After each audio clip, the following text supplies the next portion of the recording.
Ladies and gentlemen, welcome to the American Masterminds podcast. I'm your host tonight, Topher Sheeler. I'm joined by my co-host, the one and only Mr. Rob Adams. What up, what up? We have Carlos Magdaleno on here tonight, and what a cool character that we have here. Rob, why don't you tell us a little bit more? Oh, man, you guys are in for a treat. We're going to talk about entrepreneurship. We're going to talk about when your ship will come in.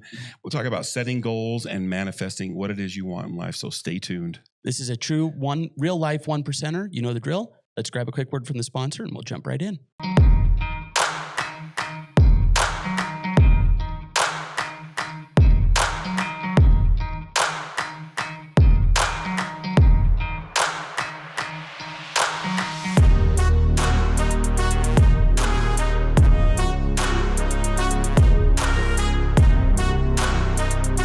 Welcome to the American Masterminds podcast.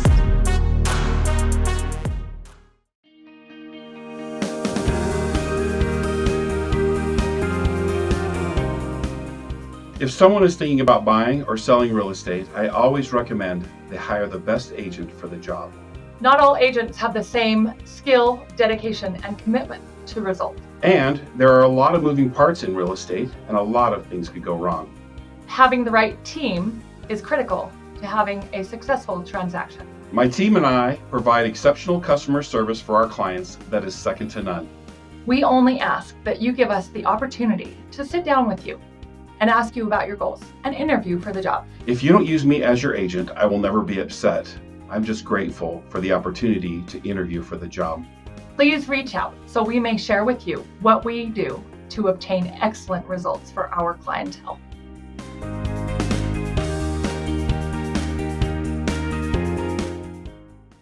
Oh, man.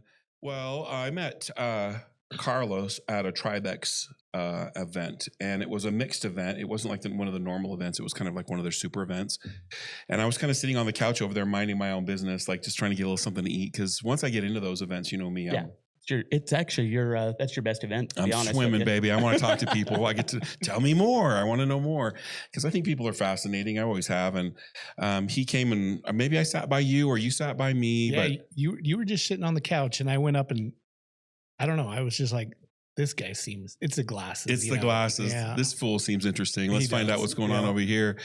And we started talking about it and you were like, the one thing I remember you asking is like, there's that many kids that are going hungry for Thanksgiving's Heroes. And I'm like, yeah, right here where we are.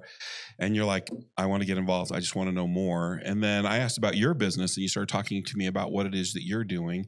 And I thought it was fascinating. I got to do a tour of where he works. Oh, no kidding. It's amazing. And, you know, I do a little bit of I know a little bit my way around investing and sales and a couple of different things. But when I found out the intricacy and the complicated business that you're in, the thing that I find fascinating is the more that I learn about somebody else's business, the more I know nothing. Yeah, right. Do you know what I mean? Yep. And so I'm going to give you like a 5,000 foot, I don't know shit view of what MCR is all about. But they're one of the largest family owned recycling companies in northern Utah, correct? Yeah. And when I say family owned, like it was started by 3 members of the family, grandpa, mom, and an uncle. And I only knew about the mom and the uncle kind of putting it together. And then you kind of came into it and it was just this tiny little operation. And now you guys are this huge, it seemed huge to me, this huge operation. And you can bring in any metal. And so the first thing that they do is when they bring in the metal, how do you know what that is? Is that an aluminum alloy? Is that a copper? Is that I don't know anything about it, but they're separating it, weighing it, and paying out to mostly, in my understanding, is like commercial grade people that are like, they need to throw away this heater or they need this air conditioner or this item that they have taken off of a job site that is no longer working. And now you're going to dismantle it, separate the parts and send it out. And then they bundle all of this stuff, the aluminum, the copper or whatever it is, the wire, and they bundle it and then they ship it out full truckloads to these different companies that then break it down and will melt it and resource it. That's exactly right. Yep. Rob paying attention. Hot, baby. Rob paying attention. That doesn't happen very often. You passed the test. The thing that's fascinating about it is you can't treat copper wire that's insulated the same as you can treat aluminum wire that's not insulated. You can't treat the manifold from an air conditioner the same as you would treat an aluminum alloy wheel. These things are all They're all different. They're all different. They're all treated differently. And so the thing that I find fascinating is how then do you remember or know, like, okay, I've got this aluminum, and then there's a distributor out of Illinois, that's their specialty. And then I've got this dude in California that only wants wire that's still covered in insulation. He has a treatment plant for it there. And all of these relationships and all these moving parts and receiving it, paying for it, shipping it, being profitable in that space, right? That's a lot of moving parts. Yeah. Right. And so here's the thing. I get there and I'm like, I've been on work sites, job sites. I'm walking around with your head guy. What was his name again? Chris Ruiz. Chris, who has the coolest hair in the world, by the way. Oh, yeah. Like, I'm envious of this dude's head of hair. Well, he put on a lid and pulled it off, and he had this perfect head of hair. And I'm like, what is going on with this guy, Chris? But Chris was walking around, and as they were walking around, all of the employees were like, good morning. Good morning, Chris. How you doing? Good morning. Like, everybody was friendly. The dude on the forklift, the dude that was running the crusher and the shredder, and he was just like walking around, and it was just kind of a cool vibe. And that's what I wanted to talk about. Here we're creating this large organization where there's a lot of manual labor, not glorious, sometimes dirty, sometimes even dangerous. Yep. And you've got all these dudes, and I would imagine all of them are, chipper. But for the most part, everybody was in a mostly positive mindset. How do you create that in a workspace? That's one of the things I pride myself most on with our company. First of all, that's company culture. I've worked in the company for 21 years, and the thing that always stood out to me was the freedom I had. By that, I mean, I felt supported. Whenever I had an idea, it was listened to. It was actually considered. I was never shut down. I was always encouraged to be an individual. And so when I had the opportunity to become an owner, carrying on that culture and actually improving on it and expanding on it, that was my number one priority. Because I truly feel like as a company, if we can take care of people, the rest will take care of itself. So take care of the people. And so this culture was always kind of unwritten. I was brought into it and kind of showed it and things like that. And so it was important for me for that legacy to go on. And so one of the things I wanted to do immediately was formalize this culture. And so some of the steps I've done to do that was create a company vision and values. I wish I could recite it word for word right off the top of my head, but basically, our vision is, I'm going to see if I can pull it up because it's pretty important. Now, you know what? I'm going to do it off the top of my head. No, it is important. We edit this. You can pull that right up. Let's okay. get it. Yeah. Yeah, let's get it. We've got time. We do have time. Yeah. In the meantime, how you doing, bro? All right. How are you? I'm well. It's good to see you. See you. How was California? Oh my God. It was so good. It was so good. It was, Mariah was an amazing bride. She wasn't a bridezilla. She was just like chill, dude. Super present. Totally not her father's daughter. Just like easy going, like rolling with the punches. Like, yeah, that's great. Let's do that thing. And we had the wedding. We were in the redwoods, and these trees, there's not a word in our language to describe the hugeness, the power of these giants. They're big, 76 feet around at the base, 6 feet around at 100 feet tall. Right? Yeah. It's if you haven't been there, you don't get it. And we're in a grove or a field, and here we're surrounded by those trees. And I taught my girls for a long time, like the temple on the mount or the temple in the wilderness. That's where the prophets would go to find God. And so my daughter says to me, she's just like, Dad, here I am in the temple. Oh, I love you so much. And then we did the whole thing. I was officiating the wedding. And so I got to say some stuff about how to stay happily married. I've been married 3 times. What do I know? But I got to say, like, this is what, and I did my little ceremony, and my wife opened with us calling to the spirits of the East, and they're very witchy. And then they had the dinner, and we had the cake, and we did the daddy-daughter dance. And then they broke out like 30 lightsabers in the redwoods. And so it's like we're on the moon of Endor, where the Ewoks were in Star Wars, because that's where it was filmed, was in the redwoods. Yeah. And we're running around with these lightsabers that make noise. And we're like fighting. And I had this moment of like, this is my daughter's wedding. Success. I am a good dad. Like I raised a Star Wars geek. Heck yeah. You know what I mean?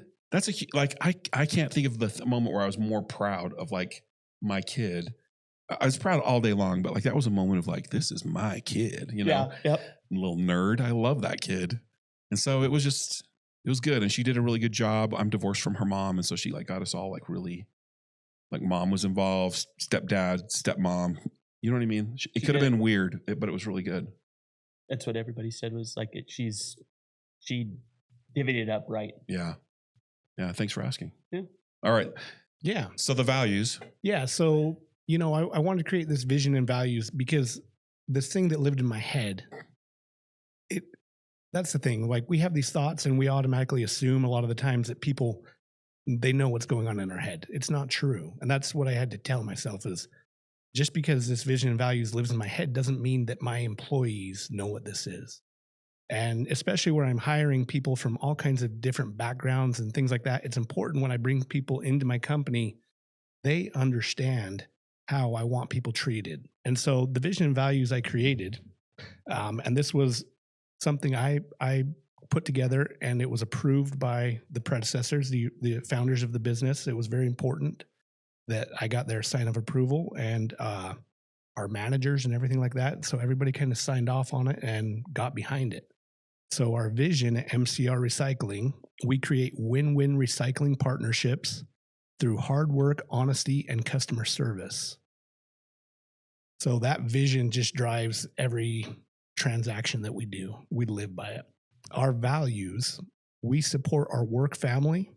We show honesty and integrity. We value and live by our reputation. We work hard and take pride in our work. We seek fair and reputable win-win partnerships. And our actions create value in the community and sustain the environment. And so these are kind of our guiding principles as we go through things. And that's important as a business because it's not always roses, you know, especially when we're dealing with a bunch of guys and we have our differences and things like that. And that's the one thing I tell them is it's okay to not agree on stuff, but it's not okay to shut the door and put up a wall and not work through it. We've got to be able to communicate with each other and get through it. Okay. I love that. So here's a question. I've been a part of several leadership areas in companies. How do you then bring intention and focus around that? Because it's fine and good to write it. Yeah. And it's fine and good to have everyone buy in, but then let's get back to work and it becomes just something on the wall. Yeah. For me, I have the presence there. It's tough for some business owners because, you know, we don't want to work in our business. We want to work on our business. Yeah. But for me, that culture is so important that I do enjoy being there. I want to be alongside my crew. And so I spend about 20 to 30 hours a week, you know, alongside the crew in the office. And basically I look at that relationship as I'm there as a mentor. I'm there to support them. They're not there working for me. I'm there working for them. So I maintain an open door with everybody, and we do have a chain of command, but I want everybody to come to me for that experience. If they have a question on how to do something and if they have an idea, I want to hear it. I want to know it because I don't know everything. They're the ones working in the business. They're the one that see the challenges and everything like that. And so whatever I can bring to their table to help them fix their problems, that's what I'm there for. That's great. I love that so much. Do you know that like some of the best ideas of all time come from the janitor? Yeah. You ever heard the Tabasco story? No. So back in the 80s, I think 70s, 80s, somewhere in there, Tabasco was going out of business and they couldn't sell enough hot sauce. And so they brought in this big marketing company, spent millions on it, blah, blah, blah. Well, as the story goes, like a janitor walked by the CEO and for whatever reason goes, hey, I can solve this for you. He's like, okay, what do you got? And he goes, the sauce doesn't come out fast enough. You want to sell more of it, open the hole up and people will use more and will sell more. Heck yeah. That one idea saved the Tabasco hot sauce company. Yeah. Oh, that's cool. I was a Six Sigma. Do you know what that is? Six Sigma. It's an efficiency rating. Anyway, I worked for a company and they would kind of farm me out to other companies, and I would go in the company and I would sit there, and I was really good at quantifying the value of, for example, let's say we have a printer on that side of the warehouse and that's the only printer in the warehouse. Well, if we just bought another printer and put it on this side too, then Carlos doesn't have to walk all the way over to that side and visit with Jimmy and Steve and Bill along the way. Like, he'll save time and we'll save money because he'll be more efficient. And I could quantify that to the penny. And so I was really good at that. I enjoyed that. It appealed to my German nature. My best ideas came when I would just sit in the warehouse with Carlos. I'm like, bro, if we could do anything at all to make your job easier, What is it? what would it be? And they'd be like, oh my God. And they would give me these ideas, and then I would quantify it in the value. But I would go and I'd be like, hey, I've got this idea, but it's actually Carlos's idea. Carlos, will you share it with the company? And I would give Carlos the opportunity to speak his heart, Mm-hmm. and then I'd be like, and that would save you $1 million a year. Thanks, Carlos. Get back to work. And out you'd go, but you'd have that moment that I could celebrate the genius that's already with you. And all I was doing was putting a dollar value to it. And it was a lot of fun, that job, because I wasn't really, I had a lot of great ideas, but one of them, my biggest ideas that saved him money was like, what if we cut a hole here?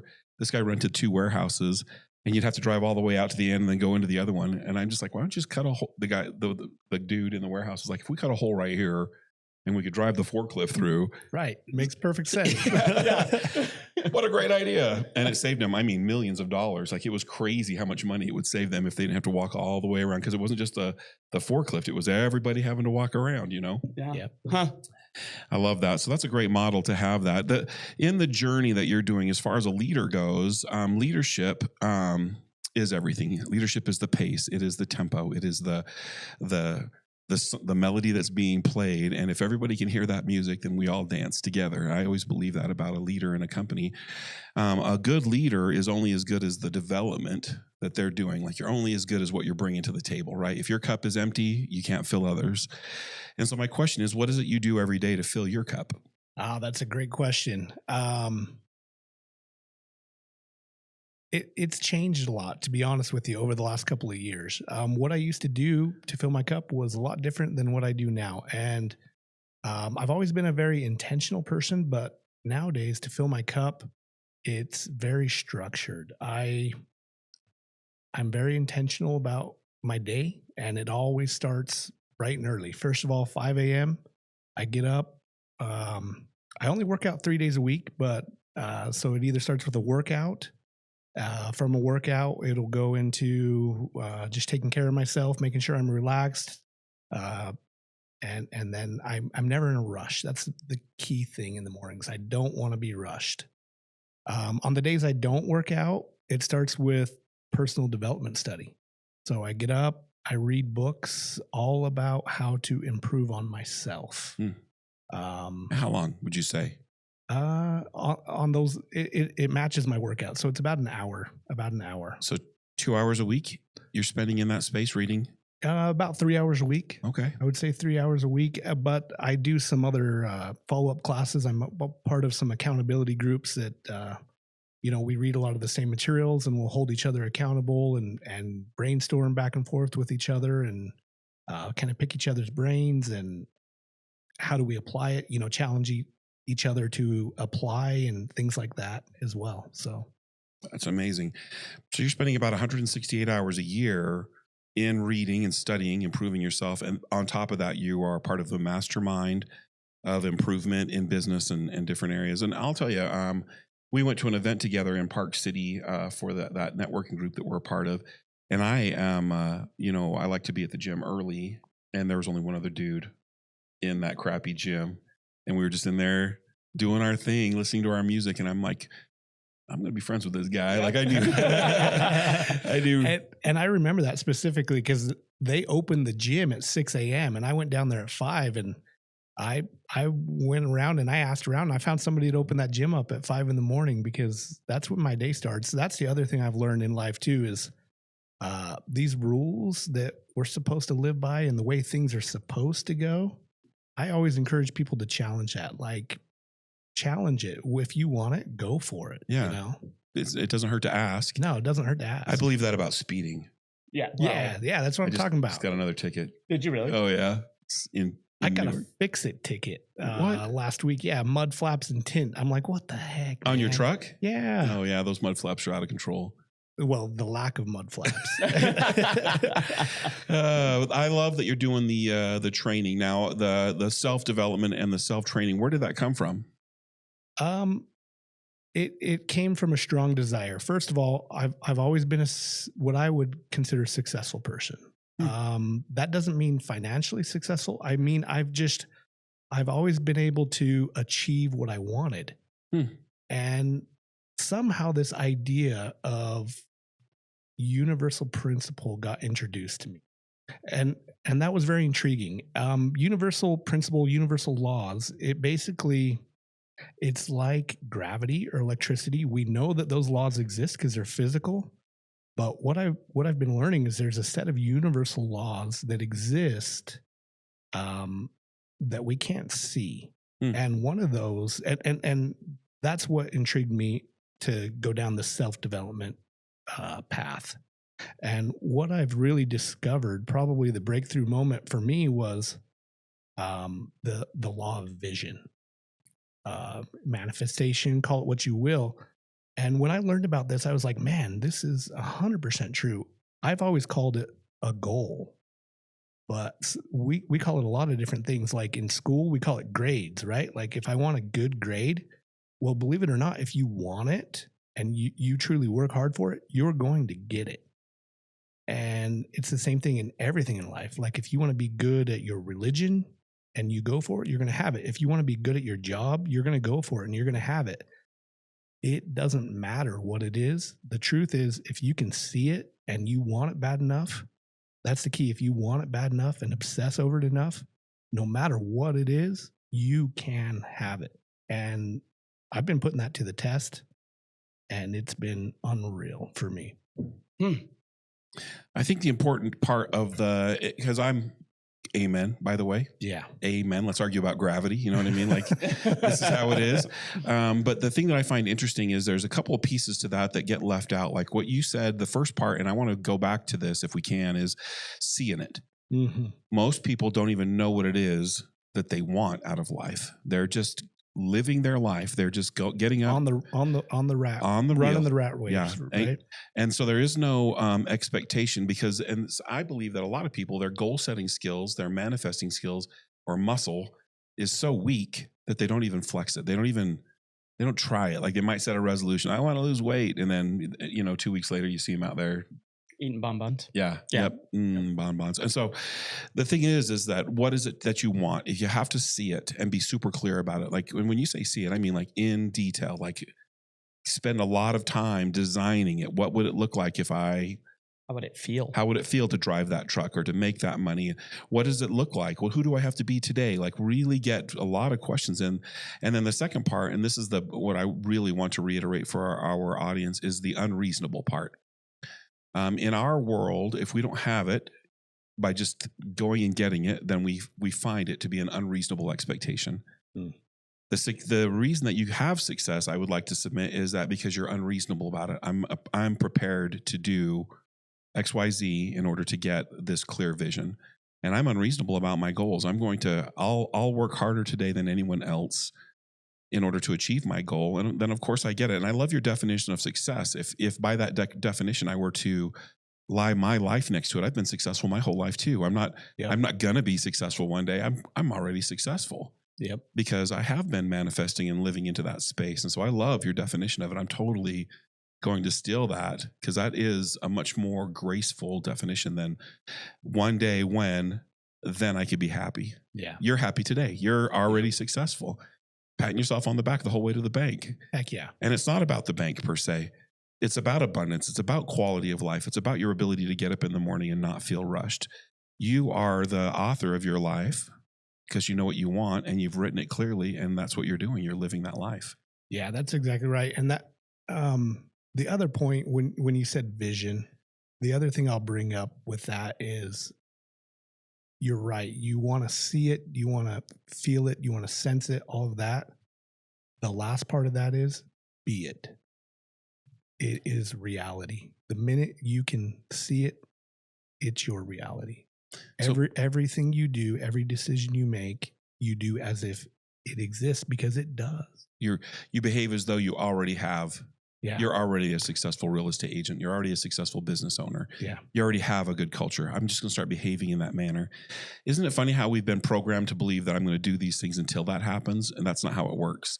You have to do the things, and then you have to be in it. You have to be doing it. And then all of a sudden you're realizing like, oh man. Yeah.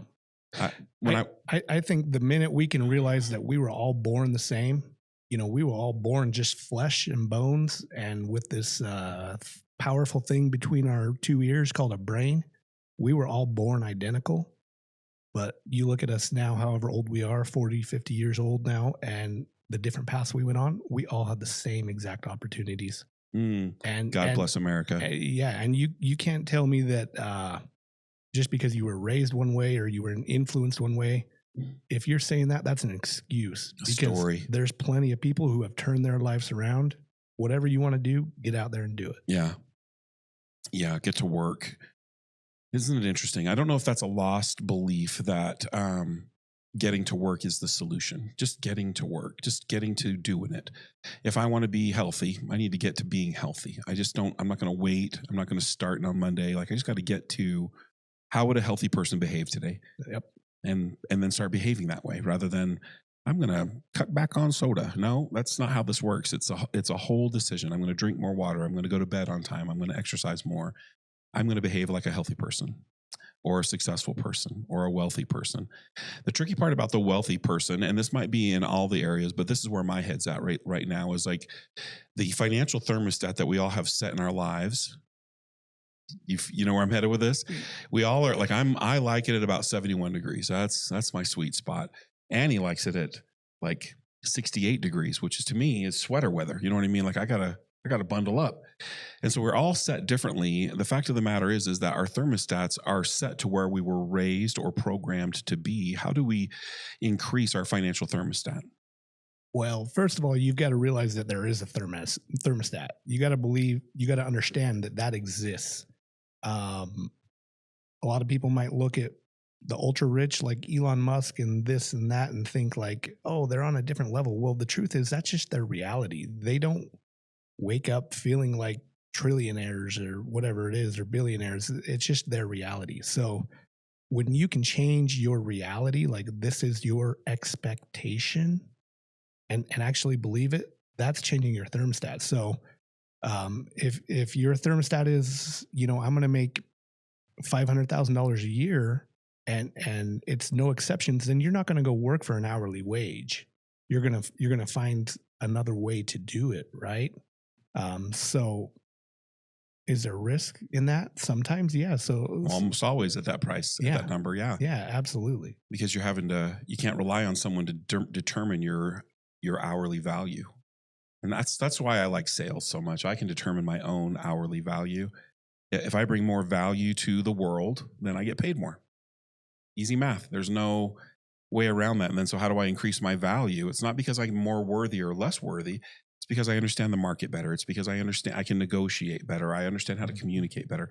My toolbox is more full of tools that I can use that make me a better value for my clients. And that is something I can control. I remember getting a raise, like, yeah, you're getting a 25 cents an hour raise. And I would just be like, oh my gosh, that's amazing. That's so much money. But now as I look back upon it, I feel silly thinking, oh man, I just was letting Joe determine my value. He was telling me what I was worth an hour. And I think I'd be a crappy hourly employee now. I just don't think I could fit in. You think? I'm pretty the experience has said. Yeah, well, yeah. Well, and I think what's important too is for people making that transition is it's not immediate. You've got to have a vision and you've got to have faith that it's going to work out. You have to work towards it and at any cost. It's going to work out at any cost, and is it going to be all clear sailing? Probably not. Odds are good it won't. Yeah, but that's okay. That's part of the process. Yeah. Or everybody would do it. Absolutely. So there's a barrier of entry. My mentor used to say, how long are you prepared to suck at something in order to be good at it? Yep. And so I think about that a lot. Like, because he's like, if we were to quit as quickly as we do on all these things, like you wouldn't know how to walk. You'd have given up on that because that's a lot of falling down. Right. And you don't ever hear like parents being like, oh, we've tried that. Like woo. And walking's out. And yeah, that was a lot of work. We're done with that. No, we're going to do this until it works. And so that's how I feel about, I'm prepared to really be terrible at things for a while. Yeah. Yeah. And to be honest with you, I'm terrible at a lot of things. I'm quick to fail, right? Quick to fail. And I learn quickly. And then the more darts you throw, the more likely you are to actually hit something with it. So Yeah. Fail forward. That's fail forward. Heck yeah. right. Instead of fall forward. That's what we're doing. I like it. That's a good one. I love that. Well, as you are, driving this model and you're moving forward. I know you're entrepreneurial. You're looking at investment opportunities. You're looking to grow your family's wealth and your personal wealth. Where do you see yourself or this business in the next 3 to 5 years? Yeah, that's a great question. With the recycling company itself, I just see us improving. Our growth is organic. We just grow naturally with the community. So I don't see myself as a big driver of growth. That will happen. Where I see my focus is on the quality, treating people the best we possibly can, our employees, our customers, the people who buy our material, the consumers. If we can do right by everybody, the business will take care of itself. Yeah. And at the end of the day, when we have enough money, our needs are being met, that should be all we care about anyways, is how are we serving people? And that's really what I care about. You really do care about that. When he had me out for the tour, and I'm going to brag about you for a second. I was talking about how it would cost to feed a number of families or to do a certain amount of work. And he broke out the checkbook and wrote a check to Thanksgiving's Heroes. The amount was significant. It was a significant donation, but it was it's not about the amount for me, my friend. It's about the willingness to do it. It's about like, okay, we're in. This is something that we want to bring into our company. When you brought Chris and you brought your wife in, and what's that gal? Melissa, good old Mel, who's sitting over there. And Melissa's the hub and the wheel. She's that girl at the company. You know what I mean? Like you could look over there and she probably knows exactly everything about the company that you don't know, that gal. There was zero hesitation. We talked about it and Carlos was like, well, what do you think? And everybody was like, yeah, this is something that we want to do. And so as a company, they're coming out to deliver the food and support Thanksgiving's Heroes as we're changing the world. And there was zero hesitation. And I deal with a lot of organizations out there where there's just like, well, we're going to have to, let's think about it. Let's talk about it. It was just like, yeah, we're in. This is what we're going to do. Where does that willingness come from? That's a good point. Going back to the personal development side, one of the other things I've really learned is how to become intuitive. We all have those intuitive thoughts, that intuition. I've learned to make decisions quickly. Decisions quickly and stick to them. Once I decide this is the direction I'm going there, and not overthink it. If we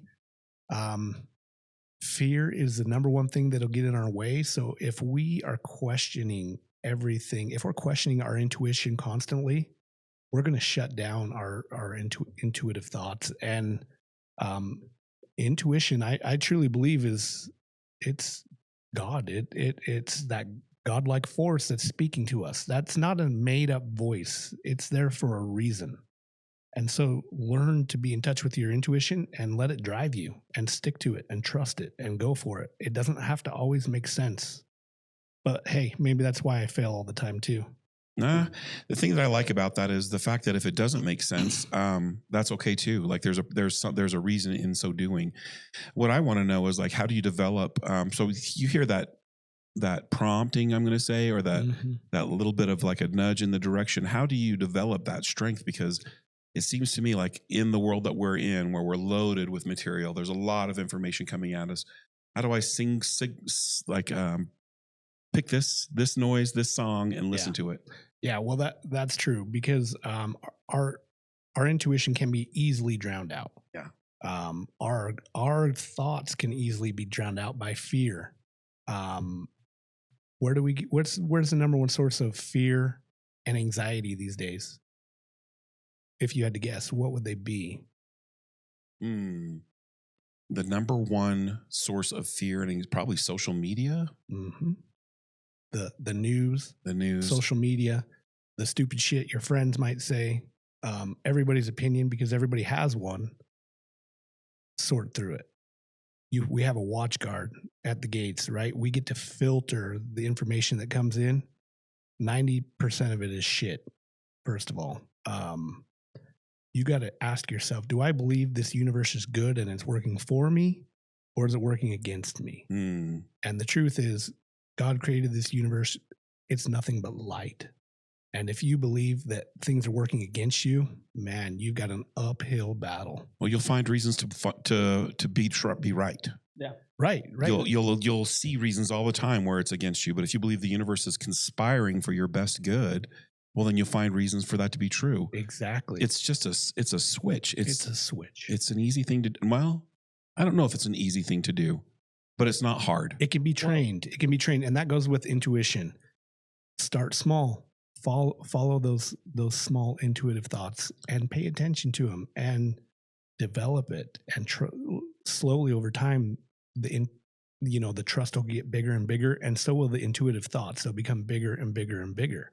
Well, what's interesting about that is your brain is designed to recognize patterns. Okay, so you're either in a rut or you're in the groove. Yeah. It's the same thing, but you have to keep like what you just said. It's that constant keeping it in rut or groove.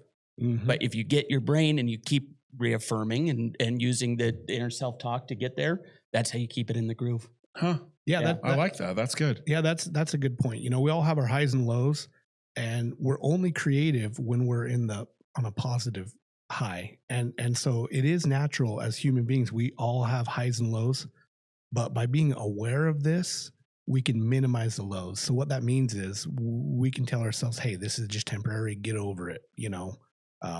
It'll pass quickly. And if we know that and we believe it, it really does. They pass quickly. And then the more time we can spend on that higher plane, the more creative we can be, the more productive we can be, the more in tune we can be. I think in that space, then it is easy to attract good employees and good friends and good experiences, because I'm vibrating at that frequency. Of course, that's what I'm going to see and find. You know what I mean? It's when you start to change your frequency, it's almost like you turn on the garbage disposal, because a lot of the stuff is just like straight down the drain. Like, man, I appreciate that, but that's not for me. Yep. You start to get clear about all of the other things. In developing that clarity, I believe it's just like developing a muscle. And the more you exercise the muscle, the more I exercise my intuition, which takes a lot of courage. I'll get an intuition that says, call Carlos. And I don't know why I'm calling you, bro. Right. I've done this a few times with you. Yeah. I'll call up and I'll be like, Topher, I got no reason to call you other than I just want to check on you, man. You've been on my heart. And I'll be surprised what Topher has to say. Like I've had people be like, you know what, you're the only one who remembered that it was my birthday, or whatever it is. It happens every single day. I'm getting a little nudge to call someone, email, check in, send a thank you card, or just these little things. And my belief is that I am the sharpest weapon in God's toolbox. Absolutely. Is that prideful to say? No, I love that. I think we're all put here for a purpose, and that's not egotistical to say that. I think it's true. We're all here to serve. And this isn't, I'm here to serve for other people. It's not for myself. And to say that, it's not to put myself on a pedestal. It's just the truth. And so God is putting all of us here to serve. We're all here for the same reason, The thing that's interesting about that is service is a selfish act. Yeah. It is a selfish act. I have to tell you, my best days, the days that I feel like I'm in heaven, literally in heaven, are the days like the big day. We're doing summer giving, like the days that we really, all of these efforts and conversations and relationships, they all come together and people show up and deliver the food, and I'm in my space doing what I was made to do, is serving other people. But man, what a gift for Rob. You know what I mean? Like, I'm the luckiest, most blessed dude on the earth that day. And so I want to say it's not for me, but I cannot lie. The feeling of serving others is the greatest gift. Yeah. Is that crazy to say it that way? But I feel that way. I don't do it for that reason, but I can't deny that it feels awesome.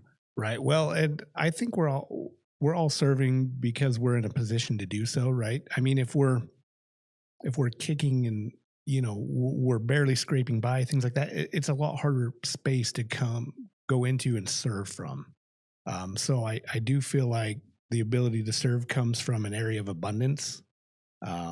That's not to say that somebody who's just scraping by couldn't be there, but I think it's a lot easier when you have the ability to as well. So I would agree with you 100%, but I would also say that if you're in that low space, the best way to get out of it is to serve. Absolutely. And it's not a financial donation. The greatest gift that I could give to you is my most valuable gift, which is my time. Yeah. If you and I could sit together and I could support you as a brother in that moment that you need that support, it's better than any check I could write you. Yep. And so I think that no matter what's in your account, there's an opportunity to get outside your head. Yeah, and I think you're right. Get outside your head. That is a great escape. If you're feeling down and out and helpless, by going and serving, it can just bring you out of that space and bring you up to a whole other purpose as well. So that's a good point. Yeah. And I don't mean to be argumentative, but I like it. I've been in a low spot where I was barely making ends meet, and I've thought to myself, I should have one of these meals delivered to my house. That would really help me out right now. But by the time I get done delivering the food, I live in a house. You know what I mean? I may not have everything. I may have debt collectors coming after me, but I'm not hungry and my house is warm and I took a shower today. You know what I mean? Like, I go deliver this food and I see these people who there's multiple families living in a tiny little space, or they don't have these things that we take for granted. And I'm just like, man, I'm good. Yeah. But on the flip side of that, going back to that thought of, the more resources I have, for example, the more money I have, that's a greater opportunity to serve. And service comes in a lot of ways. Service, I feel like by hiring employees, that's serving them, their families. By doing business, transactional service. Every person that brings me scrap, that's doing them a service. The meals we supply, that does them a service. It's everywhere. So the larger we grow as people, and that does tie directly to money because we do live in a financial system. Agreed. The more we can grow, our greater the ability to serve. And that is our God-given purpose. So money can be a driver as long as the motivation is in the right place, I feel like. I do too. I was raised really poor and with the false belief that rich people were bad. Now that I've stepped into this philanthropic, that's better, space, some of the most generous, good humans have several zeros behind that number. They're very successful financially, and they they feel that they have a stewardship to, like, the money was given to them for them to give. Yep. And those people, they've changed my definition of success. It's not the nice car or the nice home in which you live. It's the ability that you have to help with those financial things. That's huge. I've had people write me checks for Thanksgiving's Heroes for more than I made in many years in a row. Like, you know what I mean? That's awesome. It is awesome. And then I'm like, that's wealth. And I'm sure they live in a beautiful home and they have a beautiful car and a beautiful wife and all the things. But their ability to be like, go do good, that's wealth. Yeah. You know what I mean? It changed my whole perspective on how it looks. And it's not it's not an evil. It's necessary if you choose to use it right. Well, and kind of the antithesis to that too. If we come into money and work and everything like that with only our, for selfish reasons, if we just hoard, and you're not going to have it very long. You have to share. You have to have this attitude. You have to be able to share and want to share and circulate. Be in abundance. Be in abundance. Absolutely. Yeah. They'll, by circulating the money, we're of service. We're of abundance. We're helping people. And when we just hoard, that's not any of that. That's not universal law. That's just for your own purpose. Good freaking luck. Yeah. Yep. Beautiful stuff. Well, let me just say, you've been in the business, you said 22 years? Yeah, 22 years. Now, being the old salty man that you are now, if you were to look back and see that young Carlos getting into the family business 22 years ago, what advice would you give him? Be patient, be creative, and be ready for opportunity. Be creative. And let's be clear. When I took over, when I had the opportunity to buy the business, it came from an idea. It wasn't an opportunity that was presented to me. It was when I finally had my head wrapped around how to make that happen.